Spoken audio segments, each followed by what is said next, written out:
concernant ce match de Bastia, avec un peu de recul, ça a encore été un petit peu mouvementé. Comment vous avez apprécié ce point avec cette semaine qui était un petit peu plus tranquille pour vous?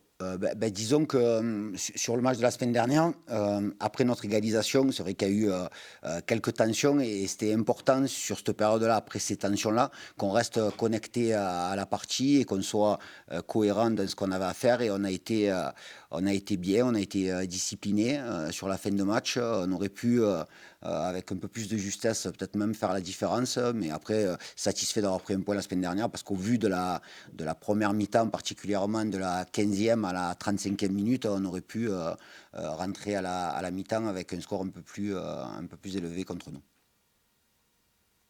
Sur ce début de saison, est-ce que tu sens une équipe qui, je ne sais pas s'il faut dire prend confiance, mais qui travaille de mieux en mieux et qui tend vers ce que tu cherches? Alors, on travaille, alors pas de mieux en mieux, on a toujours bien travaillé depuis la reprise.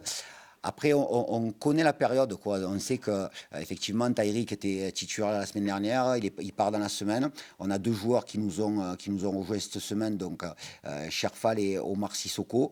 Donc l'idée, c'est que ça tombait bien que la semaine soit un peu plus longue pour qu'ils aient quelques séances d'entraînement supplémentaires, et c'est à eux à avoir un apprentissage un peu accéléré dans des périodes où effectivement on a commencé la compétition et eux, ils doivent assimiler certaines choses de façon accélérée, en sachant qu'il y a la trêve internationale la semaine prochaine, après notre match à Nancy. Et donc, ça permettra de vraiment avoir une véritable photographie de la composition de l'effectif à la fin du mercato. Quels sont les profils de ces deux recrues, Cherfal et Omar? Alors, Cherfal, c'est un garçon qui est milieu de terrain, qui est en capacité de récupérer pas mal de ballons, qui a du volume, qui se projette.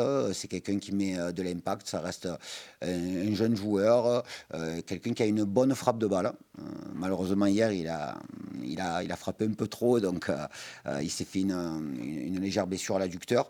Et ensuite, concernant Omar Sissoko, c'est aussi un jeune joueur, puisqu'il a eu 19 ans lundi dernier. Et donc, un joueur assez puissant, un joueur d'espace, avec bien entendu des axes d'amélioration par rapport à son jeune âge. Mais l'idée, c'est qu'il puisse avoir beaucoup plus de temps de jeu que ce qu'il aurait pu avoir au Paris FC. Comment vous arrivez à vous épanouir au cours d'un mercato qui est peut-être le plus fou, et sachant que la dernière semaine s'annonce encore brûlante avec tout ce qui sort autour de Pathé, de Moussa, de l'éventuel revent de Moussa qui pourrait vous aider, le départ de Tyrick. Toi, comment tu vis ça à titre personnel et comment vous arrivez à garder cette sérénité, ces bons résultats? Alors après, on n'a fait que deux matchs, quoi. On n'a fait que deux matchs, donc ça reste juste vraiment un début de championnat. On verra la capacité qu'on a à répondre face à Reims demain contre une équipe qui va être très performante cette année. Et après, l'idée, c'est de rester serein et surtout de beaucoup communiquer. Alors, je communique beaucoup avec Louis.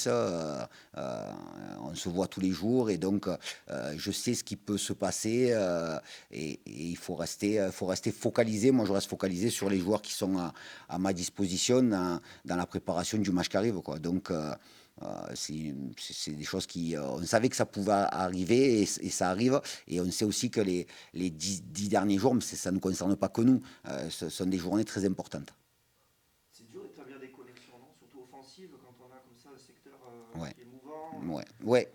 Tyrick est parti, peut-être le prochain sera Pathé, qui est quand même un élément indispensable. Alors, on parle, c'est vrai, que du départ de Tyrick par rapport au match de la semaine dernière, mais il y a aussi la suspension de Delam, qui a été qui est un joueur important dans un poste particulier. Donc, c'est plus cette suspension qui peut nous embêter par rapport à ce qu'on avait proposé sur les deux premières journées, parce que Tyrick, il a été remplacé par Omar aujourd'hui, et donc c'est pas tout à fait le même profil, c'est pas les mêmes profils, mais enfin numériquement on a remplacé Tyrick par un autre joueur avec d'autres qualités, mais là c'est surtout la suspension de Day qui nous embête.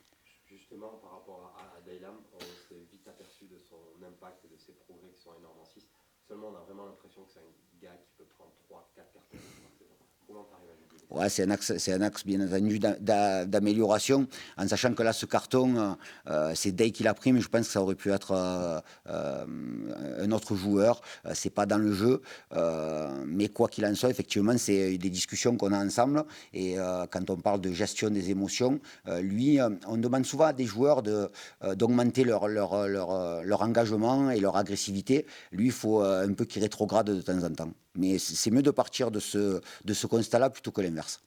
D'autant que son carton rouge n'annule pas ses 2 précédents cartons jaunes. Non, il a un sursis là, du coup. Il a pris un match plus un avec sursis, donc au prochain carton jaune, il sera automatiquement suspendu. Juste Nicolas, pour les 10 prochains matchs sur 6, c'est ça, Idiot? Ouais, c'est ça. Ouais, c'est ça. Cette équipe de Reims, qu'est-ce que tu identifies quel secteur tu mets les warnings? Il y a quand même pas mal de warnings à mettre sur le début de saison. Alors, c'est toujours délicat quand on vient de descendre dans des circonstances vraiment particulières pour Reims, parce que pas beaucoup de gens auraient pensé que cette équipe descendrait un mois avant la fin du championnat. Et donc, ils ont eu la capacité de vite se remobiliser en faisant un bon début de saison. Il y a des joueurs de qualité. C'est une équipe qui est en capacité d'avoir la possession de balle, mais c'est une équipe aussi qui met beaucoup de puissance, qui se projette, qui met de la verticalité. Donc effectivement, au, au départ, c'est une équipe qui fera partie des favoris, au même titre que peut-être que Saint-Etienne ou Montpellier, les équipes qui descendent. Donc beaucoup de méfiance. Quand j'ai vu la première mi-temps contre Guingamp, effectivement, j'ai vu une très très belle équipe avec des principes déjà affirmés. La semaine, donc, elle n'a pas été trop longue, ça, c'est particulièrement. Comment t'as aménagé ça? On a commencé la semaine, on a fait une randonnée mardi pour un peu sortir justement du centre d'entraînement. On est allé dans les Pyrénées profiter un peu. On a marché 2 heures aller, 2 heures retour. On a pique-niqué au lac d'Ayous. Donc on a passé une très bonne journée mardi. Et donc la semaine pour nous a véritablement commencé mercredi. Et c'est une semaine quasi normale puisque ça nous faisait simplement un jour de plus par rapport au match du vendredi. Donc semaine longue, mais le fait qu'il y ait des nouveaux joueurs, que ça soit un peu mouvant, c'était pas plus mal, quoi. Tu as identifié des soucis de profondeur à Bastia. Est-ce que Omar répond à ces problématiques? Je l'espère. Ouais. J'espère, oui, il a le profil pour. Après, concernant le match de Bastia, c'est simplement on peut parler de Pathé, qui Pathé est passé à côté de sa première période. Et la deuxième mi-temps, là où il était beaucoup mieux dans ses qualités, ça nous a amené justement cette profondeur. Tu as 2 joueurs prêtés en pointe. Mmh. Comment tu gères les joueurs prêtés dont tu sais qu'ils ne seront pas là la saison prochaine? Comment arriver à bâtir justement quelque Oh chose? là, je suis là. Effectivement, c'est des joueurs prêtés, mais on est au mois d'août, quoi. Donc peut-être ces questions-là, on se les posera au mois d'avril. Mais là, pour le moment, c'est des joueurs qui sont heureux d'être là. Donc c'est toujours important. Et vous savez l'importance que ça peut avoir pour moi, qu'un joueur qui arrive au Pau FC, il soit très heureux d'arriver. Et donc c'est le cas pour ces 2 joueurs. Omar est arrivé très tôt, puisqu'il a fait la préparation avec nous, Omar Sadik. Alors on a pris les 2 joueurs prêtés avec le même prénom. Donc et Omar Sissoko, pour avoir discuté avec lui, ça fait un moment qu'on le suit. J'ai discuté avec Stéphane Gilly, l'entraîneur du PFC. J'ai discuté aussi avec Maxime et Julien Lopez pour avoir vraiment des renseignements sur ce joueur-là. Et donc, il est très heureux d'arriver. Nous, on est très heureux de l'accueillir. Dans cette période mouvante dont tu parlais, est-ce que c'est plus facile de s'attacher à mettre en place des principes défensifs ou de construction qu'offensivement je sais qu'il faut plus de temps pour Ouais, toi. ouais, effectivement, le fait qu'il y ait quand même pas mal de mouvements, puisqu'on a démarré contre Annecy avec Omar Sadik. Le fait qu'il soit blessé, c'est Taïrik Arconte qui a joué à Bastia. Taïrik est parti, donc effectivement, pour établir des connexions et des cheminements très précis, il faudra peut-être un peu plus de temps. Mais après, c'est des joueurs qui arrivent de clubs où ils se sont préparés. Donc, j'ai pas de doute sur leur capacité à être prêt à démarrer la compète avec nous. Tu as perdu qu'une fois, je crois, contre un relégué de Ligue 1 depuis ton arrivée au Pau FC. Je sais pas. Au Fécamp, D'accord. j'ai regardé Ok. c'est 2 victoires, 2 nuls, 1 défaite. Mmh. Donc c'est un bilan plutôt bon. C'est plus facile de remonter les pendules quand. Pas en début de saison. pas forcément en début de saison. Aujourd'hui, le classement, il est ce qu'il est. Il n'y a eu que 2 matchs.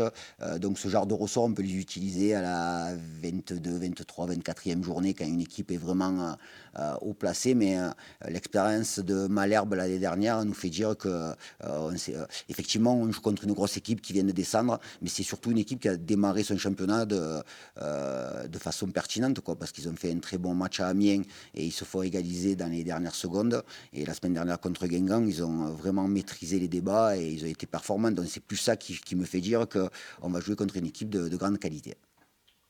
Tu as perdu ta courroie de transmission à Bastia. Est-ce que tu as identifié des joueurs qui peuvent avoir ce rôle-là Oui, oui, oui, au milieu de terrain, bien sûr. Ryan, Ouais, Petit, exactement. C'est des garçons qui sont dans d'autres profils, avec d'autres qualités, mais qui sont en capacité de mettre du liant dans ce qu'on a envie de proposer demain.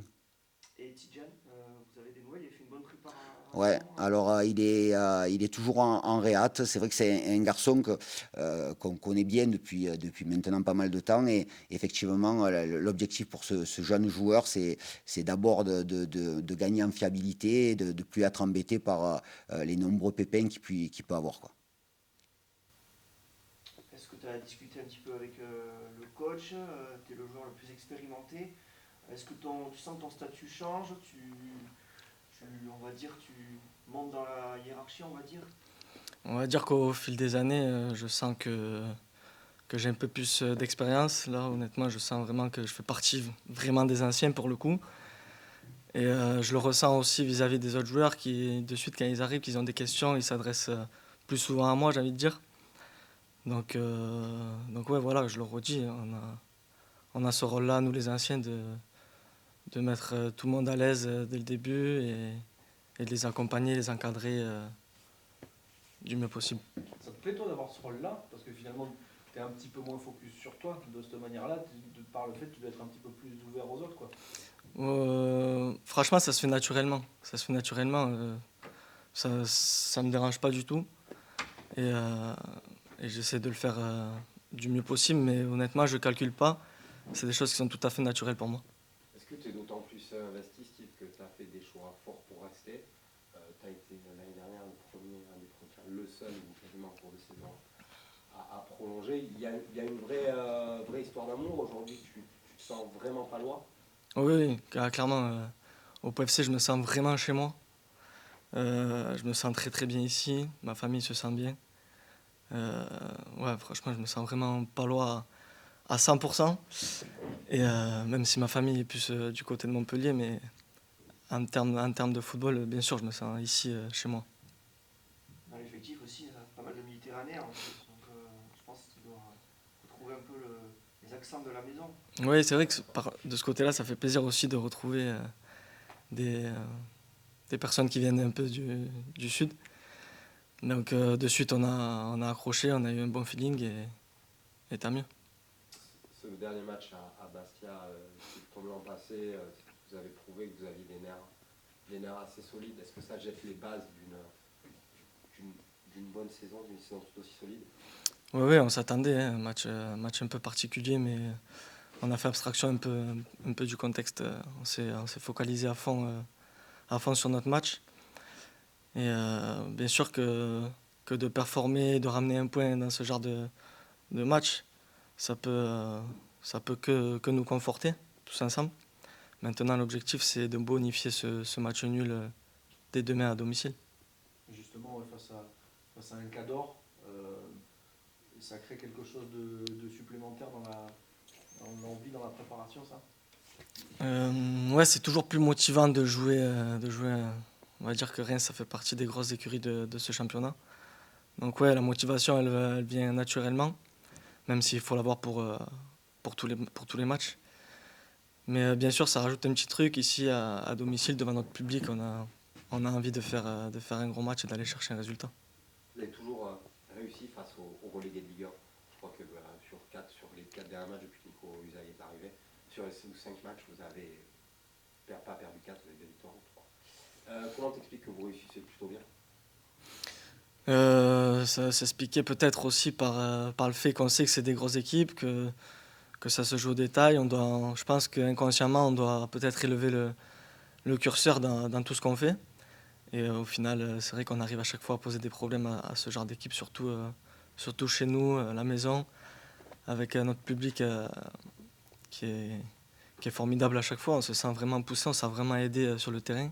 Et je pense que ça y est aussi pour beaucoup. Comment te sens-tu toi physiquement? La prépa a été compliquée pour toi avec pas mal de petits pépins. Comment ça va aujourd'hui? Ouais, c'est vrai que j'ai eu une prépa compliquée avec un enchaînement de 2 blessures un peu coup sur coup. Mais aujourd'hui, ça va mieux, j'ai plus de douleur. Je suis très content d'avoir réintégré le groupe la semaine dernière face à Bastia. Et content de pouvoir enchaîner, on va dire, avec le groupe dès demain. Et voilà, le rythme, ça va venir surtout par les matchs. Et je pense que je vais monter en puissance au fur et à mesure. Demain, tu risques d'avoir un rôle un petit peu plus, de prendre un petit peu plus le rôle de Deylam en jouant plus vraiment pur 6 sentinelle. Je ne sais pas encore dans quel dispositif on va jouer. Mais en tout cas, je vais donner mon maximum sur le terrain pour aider l'équipe, quel que soit le rôle dans lequel le coach va me demander d'évoluer. Et je vais respecter les consignes et nos principes de jeu et faire de mon mieux. Juste Alex, tu vas le retrouver, Alex Oliero. Ouais. Ça te fait plaisir, j'imagine. Ouais, ça fait plaisir Alex, parce que on s'écrit pas souvent, on s'appelle pas souvent, mais c'est vrai que dès qu'on se voit, qu'on se croise au bord des terrains et tout, à chaque fois on parle. C'était quelqu'un avec qui je m'entendais super bien quand il était de passage ici au PFC, donc ça va être toujours un plaisir de retrouver d'anciens coéquipiers.